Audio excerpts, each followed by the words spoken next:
Connaissance, recherche, sciences, et sciences mathématiques, théorie, physique, philosophie, conférence, archéologie, environnement, nature.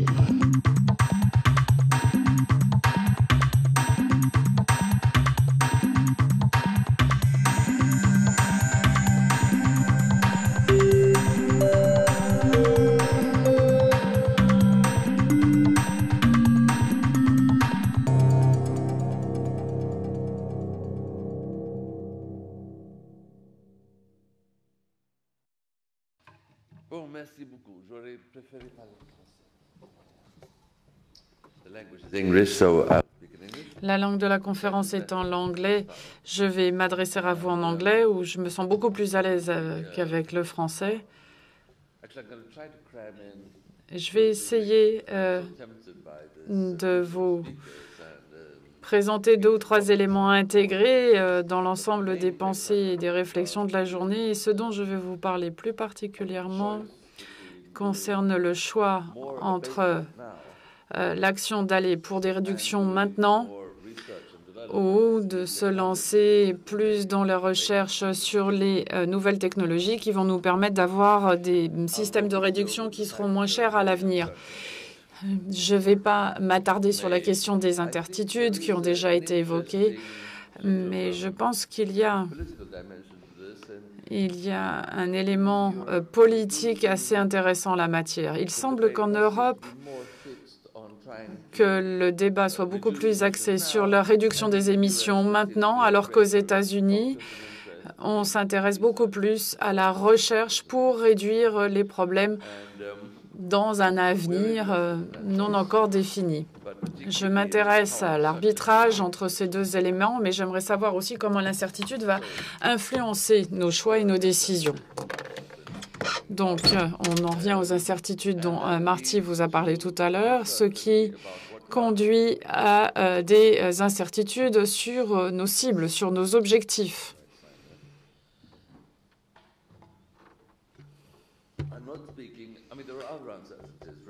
Il y a aussi les incertitudes sur le succès éventuel et la réussite éventuelle de la recherche et développement dont je ne vous parlerai pas.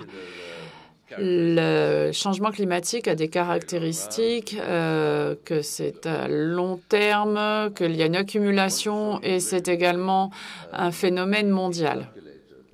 Voici très brièvement un calculateur que j'utilise. Il a été développé par certains de mes collègues. Alors, vous avez à gauche les projections d'émissions. Vous voyez ensuite, en fonction des émissions, ce qui se passe en termes de température et de stock.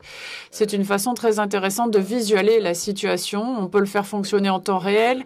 Vous avez ici, par exemple, le scénario initial d'émissions qui augmente au fil des années et des siècles, ce qui conduit à cette augmentation exponentielle de concentration de stock de CO2. Même chose pour les températures, mais c'est sur un délai beaucoup plus important. Si l'on stabilise les émissions, si cela devait se produire, le stock va continuer à s'accumuler, mais moins rapidement et sans augmentation linéaire. Mais il n'en reste pas moins que c'est un problème de stock et de cumul. Et nous pourrions, et c'est l'objet de l'illustration ici, et c'est l'objet de mon article, on peut maintenant réduire les émissions. C'est la ligne verdâtre que vous voyez ici. Donc en 2010, si on réduit les émissions de 1% par an,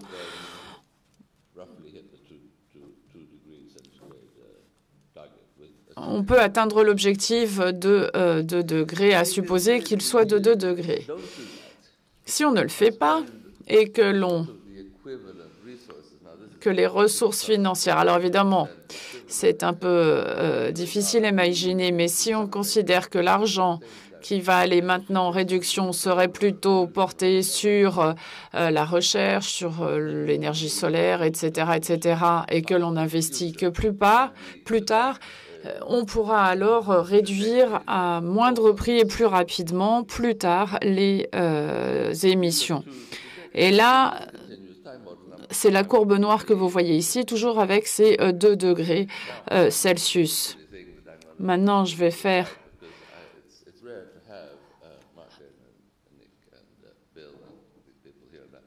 un calcul un peu étrange, un peu pour vous, parce que j'ai d'autres articles sur l'actualisation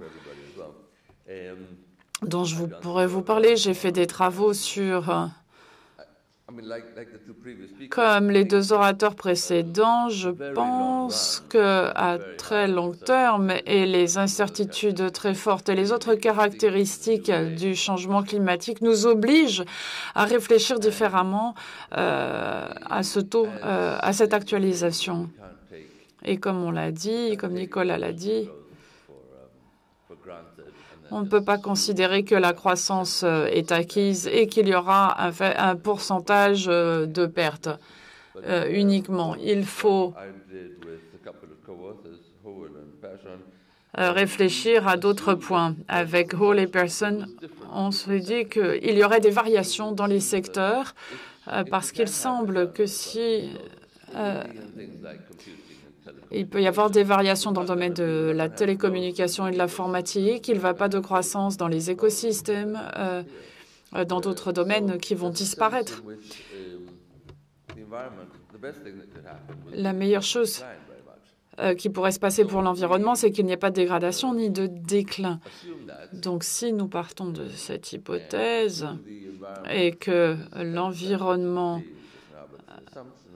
est à 10% du PIB, qu'il n'y a pas trop de substitution entre celui-ci et d'autres biens, eh bien, pour le reste, nous pouvons utiliser les paramètres que Nordost utilise et nous obtenons les résultats qui sont publiés dans le rapport Stern. C'est illustré ici entre ce qui serait les émissions de CO2 optimales. En vert, vous avez les résultats de Stern et notre ligne jaune étant le résultat d'ICE sur 2 secteurs. Autre point, Marty a travaillé sur les queues épaisses, mais il y a une autre voie de réflexion sur ces éléments que certains voient constants exogènes. Il y a des positions dans nos consommations, des habitudes de consommation. Nous avons travaillé avec M. Gaulier, nous avons étudié ces paramètres. Donc, je ne vais pas m'attarder sur ces facteurs, mais si nous pensons à une consommation relative, si je veux, par exemple, que mon salaire augmente de quelques pourcents l'année prochaine, j'ai 2 bonnes raisons. Je vais avoir plus d'argent pour pouvoir m'acheter plus de fromage français en l'occurrence. Ensuite, mon statut social est supérieur puisque je gagne plus que les autres. Du moins, c'est ce que je pense parce qu'au niveau individuel, lorsque je prends mes décisions, je pense que les salaires des autres sont constants. Mais ceux qui sont chargés des affaires sociales savent que la question de la répartition des revenus est quelque chose qui est en évolution permanente. Ici, Z, vous avez la consommation des autres et C est ma consommation. Donc, la fonction utilitaire peut être définie en gardant la positionnalité par rapport à une constante de mon revenu ou que le revenu des autres est constant. Ce qui nous donne 2 taux d'actualisation différents. Si l'on prend, par exemple,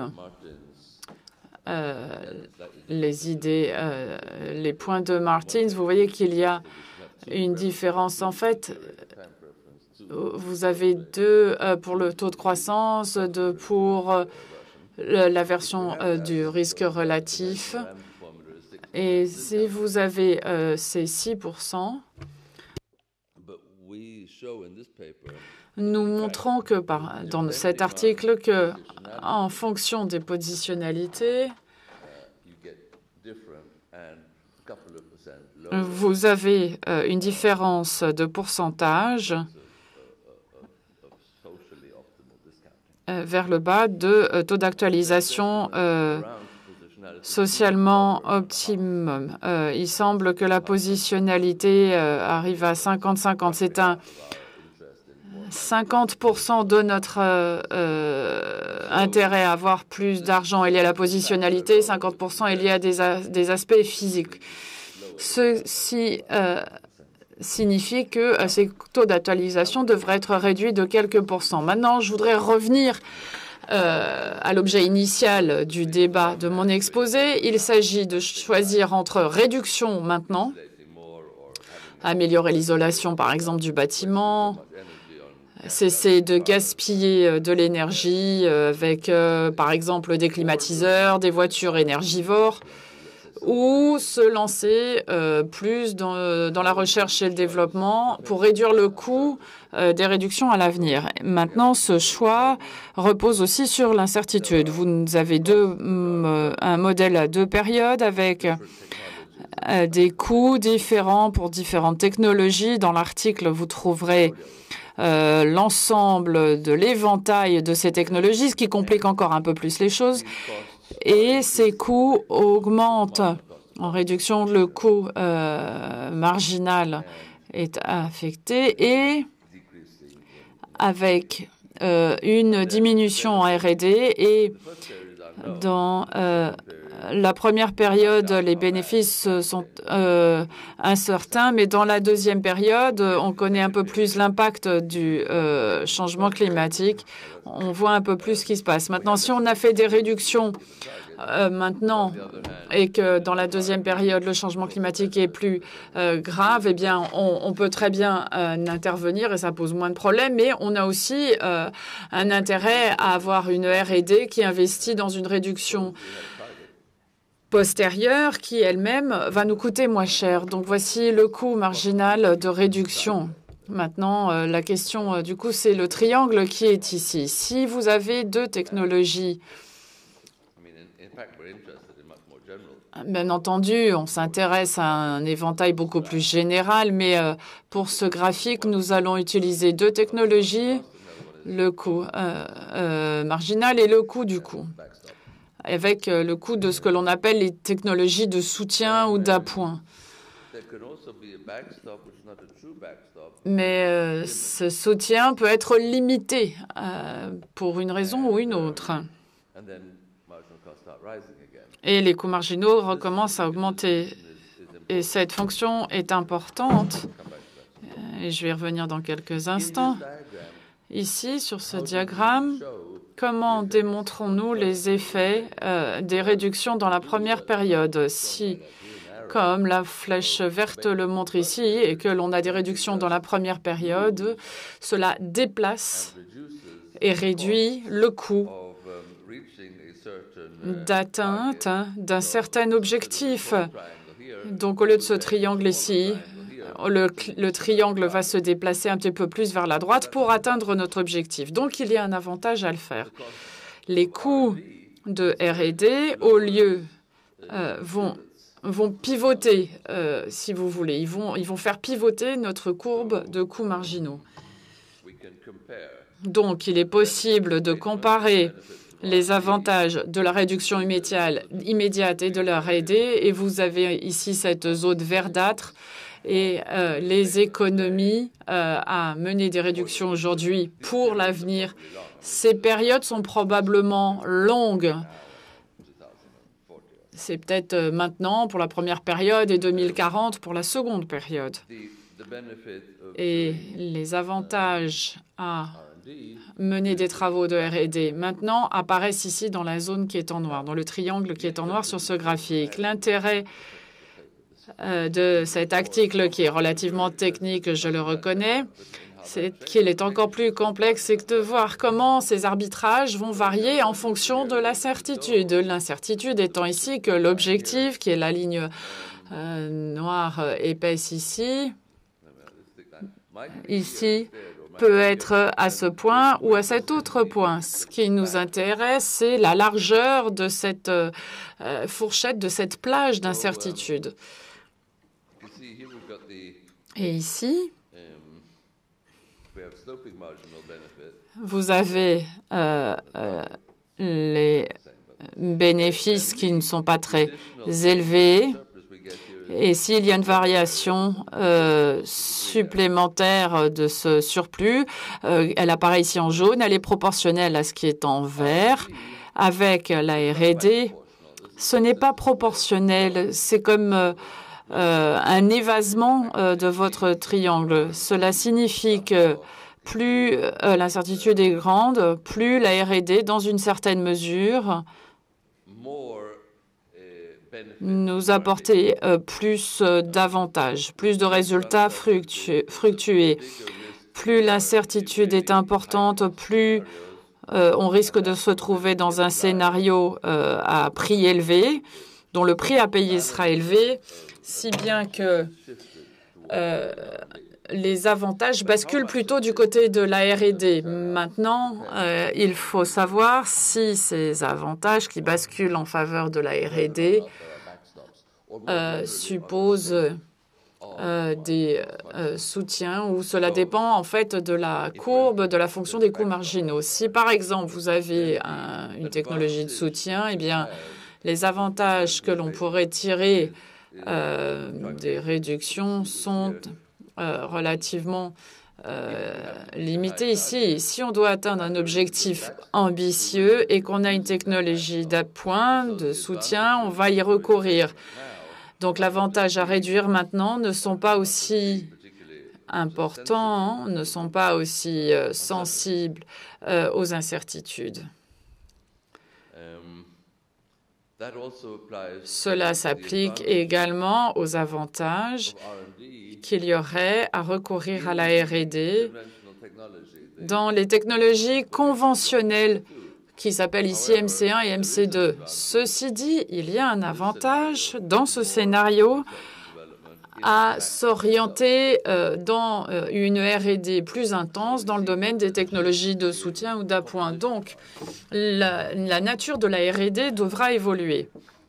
Et par conséquent, de façon générale, lorsqu'il y a une courbe avec concavité dans l'ensemble du coût marginal, c'est-à-dire l'enveloppe de l'ensemble des coûts marginaux de réduction, si cette donnée est concave, si l'incertitude de l'objectif associé à l'objectif est plus élevée, on mettra moins l'accent sur la réduction aujourd'hui et moins d'accent sur la R&D conventionnelle et on mettra un petit peu plus l'accent sur la R&D des technologies de soutien. À l'inverse, si l'ensemble de cette courbe d'enveloppe de coûts marginaux est convexe, la réduction apparaît comme un élément beaucoup plus nécessaire, indispensable. Et tout ceci a été simulé dans un modèle. Donc, si on a un objectif, on ne connaît pas notre objectif, il n'est pas chiffré. Supposons ici qu'il soit de 200. Et vous avez deux technologies qui sont prises en compte dans notre hypothèse ici.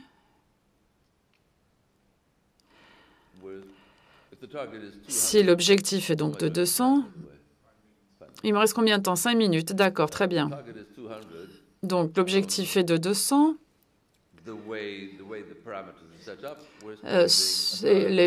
Un tiers des dépenses vont viser cet objectif ici pour la période 1, donc investissement conventionnel, et 2 tiers des dépenses sont consacrés au conventionnel en période 2. Et ce n'est pas une répartition 50-50 en raison du taux d'actualisation. Et plus notre objectif est ambitieux en termes de lutte contre le changement climatique, plus ces dépenses affectées vont augmenter. Mais ensuite, il se passe quelque chose d'étrange. Plus notre objectif devient ambitieux, si on dépasse les 400 ici, eh bien, vous pouvez constater que dans les deux périodes, la réduction est plus importante dans le domaine des dépenses pour les R&D conventionnels et elle se reporte plus sur les autres technologies. En fait, on pourrait penser que plus on est confronté à quelque chose de grave, plus on pourrait se lancer tous azimuts dans tout type de recherche. Mais en fait, on voit qu'il y a une variation du portefeuille et ceci s'observe à la R&D. Lorsqu'on a cet objectif, par exemple, vous voyez qu'il devient de plus en plus important d'investir dans les technologies d'appoint et de soutien et nos efforts vont plus se porter sur ces technologies. Pendant un certain temps, je reviens au graphique précédent, qu'il va falloir avoir moins de réduction conventionnelle, aussi bien pour la première que pour la seconde période.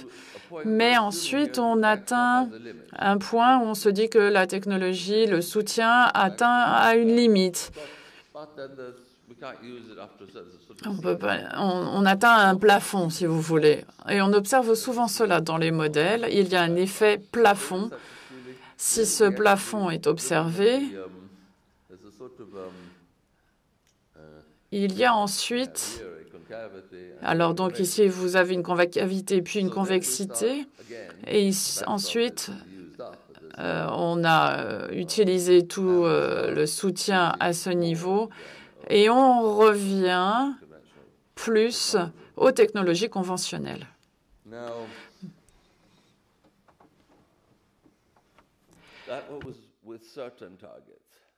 Alors, maintenant, imaginons qu'il y a une incertitude et on ne sait pas qu'il y a une bande. Ici, l'on regarde, on considère une incertitude aux environs de 400. Plus l'incertitude est importante et plus il est probable qu'on se retrouve dans ce scénario ou dans celui-ci. Donc, l'incertitude, ici, a l'effet de conduire à une diminution de l'effort de réduction. Et ceci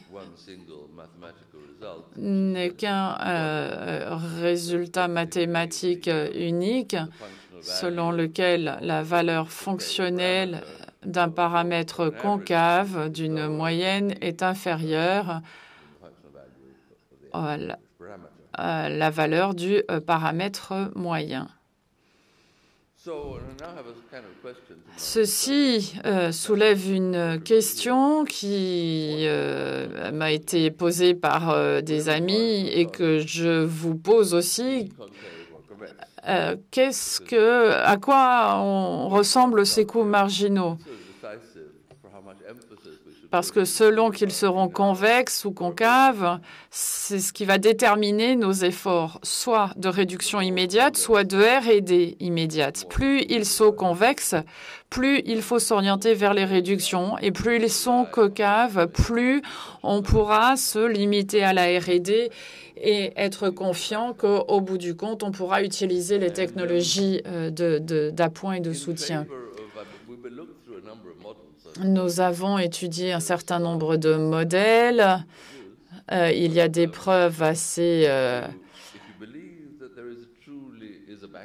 différentes qui sont avancées, mais si vous pensez que la technologie, par exemple d'appoint comme l'énergie solaire, va atteindre un plateau, alors que l'énergie solaire peut conduire à ce plateau, à cette concavité, les économistes à l'inverse, ont tendance à penser qu'on ne va plus avoir d'emplacements idéaux ou de matériaux, de matières premières ou de main-d'œuvre qualifiée.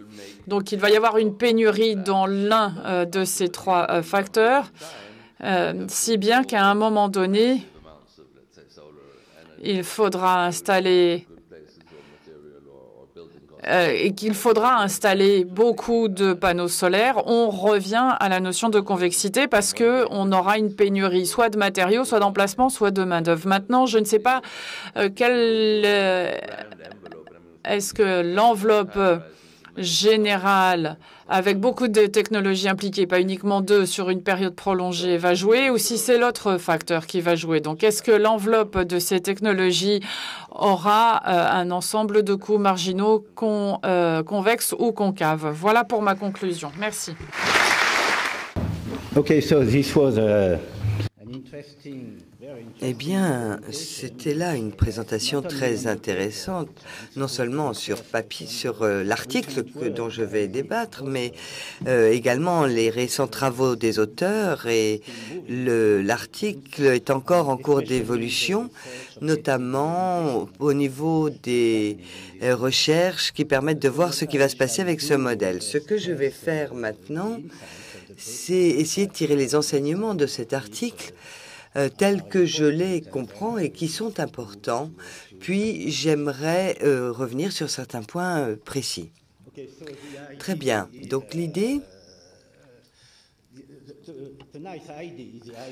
est plaisante, l'idée d'un portefeuille d'actions qui nous laisserait croire que nous avons le choix entre différentes sources d'énergie à différents coûts et avec différentes conséquences pour lutter contre le réchauffement climatique.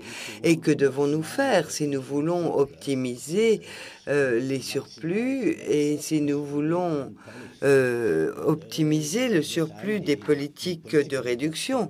Eh bien, vous savez qu'en principe, nous devrions faire un petit peu de tout. C'est l'idée d'un portefeuille, ce qui dit qu'il faut se diversifier.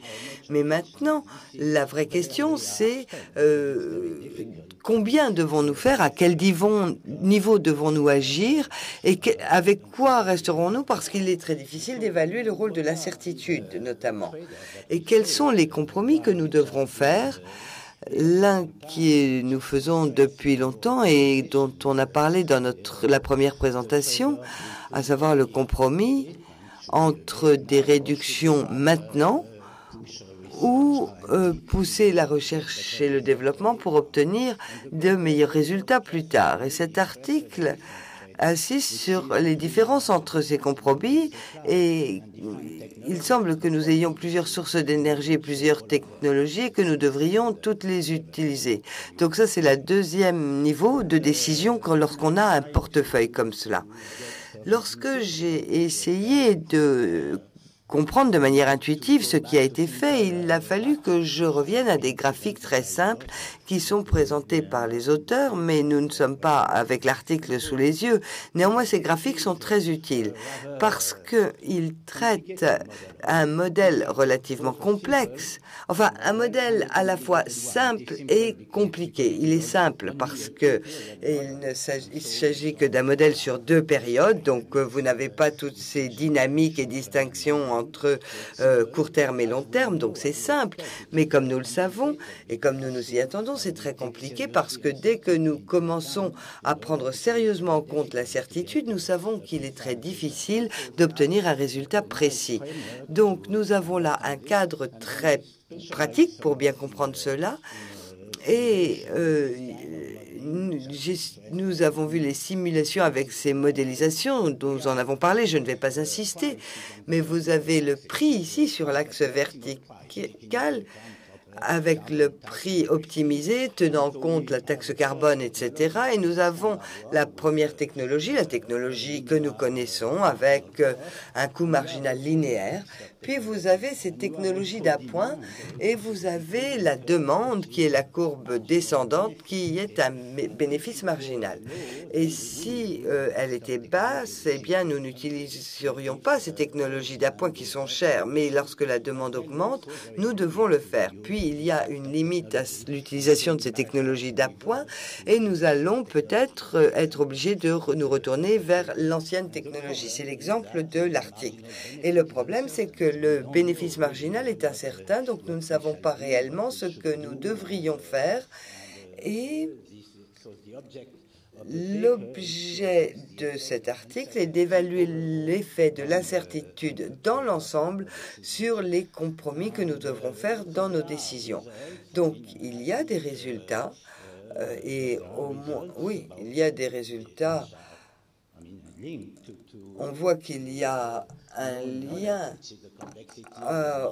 à la connaissance qui est la convexité du coût de la réduction, et les auteurs suivent quels sont les éléments les plus importants dans la modélisation et qui ont des conséquences sur les résultats. Et comme d'habitude, il est très difficile d'obtenir des résultats très spécifiques. Les idées simples du style plus de prudence à utiliser de manière plus précautionneuse, et deuxièmement que la manière la plus précautionneuse dans ce contexte peut signifier plus de recherche, parce que si les choses tournent mal, nous serons ravis d'avoir fait plus de recherche afin d'identifier de nouveaux moyens de nous fournir en énergie. Mais si toutes ces idées sont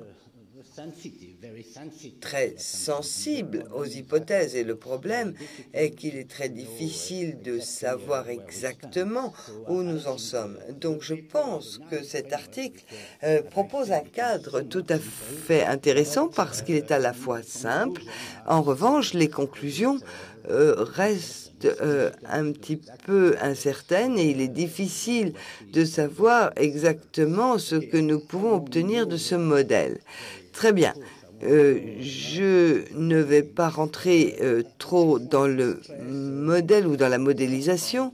Je voulais simplement mettre en lumière quelques points qui étaient importants dans l'article et qui n'ont pas été mentionnés durant la présentation, à savoir cette idée d'un panel, d'un ensemble de technologies différentes. Donc l'importance d'avoir non pas une seule voie, mais plusieurs voies technologiques. Et lorsque vous regardez l'article, vous voyez que dans la modélisation, il y a quelque chose de très important, très intéressant. Quand vous regardez les réductions sur la première période, le choix des technologies de réduction est relativement facile.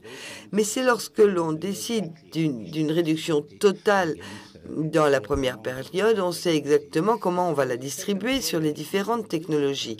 En revanche, pour la deuxième période, les choses sont tout à fait différentes parce que tout va dépendre. Peut-être allons-nous faire la même sorte de choses, mais à ce moment-là, tout va dépendre des séries d'investissements précédents et du coup, il devient très difficile d'atteindre une conclusion. Et donc, tout cela me laisse à une question qui me laisse un petit peu perplexe. Lorsque vous étudiez la convexité afin d'analyser les effets de l'incertitude, vous prenez un cas et un niveau de réduction sur la première période comme étant un fait, une donnée. Donc c'est une donnée, mais c'est partiel parce que ces données sont endogènes et réagissent à l'incertitude. Donc si vous voulez avoir une idée complète des effets de l'incertitude, nous devons prendre en considération plus d'interactions entre tout cela. Par ailleurs, je voulais dire mon regret de voir que les compromis entre les réductions de la première période et la recherche et le développement, on voit qu'il y a réduction et investissement dans la connaissance dans la première période, et j'aurais souhaité voir comment ces compromis entre ces deux catégories sont affectés par l'incertitude. Ce serait un problème tout à fait intéressant et je ne sais pas si vous disposez d'éléments pour répondre à cette question. Voilà, eh bien écoutez, j'en ai fini. Donc, je ne sais pas, je pense qu'il s'agit là d'un projet tout à fait utile, mais nous continuons à avoir besoin de conclusions plus précises et plus spécifiques, et je sais que c'est ce que vous êtes actuellement en train de rechercher. Merci.